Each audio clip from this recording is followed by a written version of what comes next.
Hi, magandang gabi po sa ating lahat. Ayan mga madlang people, watch out po for the opening of the parulan ng Farmer's Garden.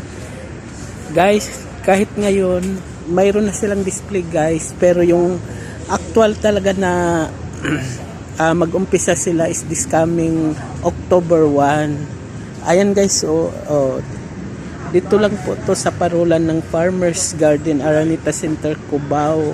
Ayan guys, makikita natin na ang dami-daming mga parol, mga iba't ibang mga guys. May lights din sila guys. Mayroon ding mga iba't ibang mga klase ng mga kung gusto nyo. Ayan guys, gumagawa din sila ng mga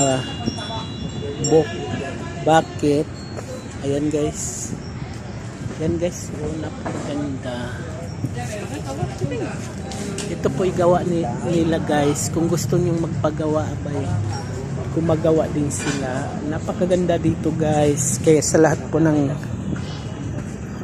naghahanap ng mga parol, lights, mga decors sa Pasko, guys, sabay punta na kayo dito sa Farmer's Garden, Araneta Center, Cubao, dahil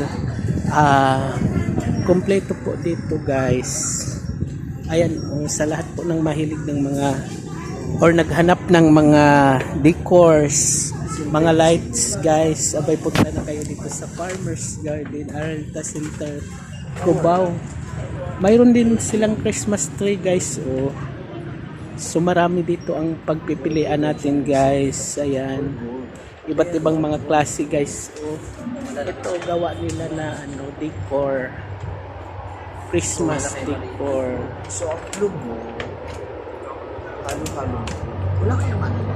Kaya sa lahat po ng naghanap ng mga decorations, ngayong paparating na ang Pasko, abay punta na kayo dito sa parulan sa Farmer's Garden. Ayan guys. Magandang gabi po.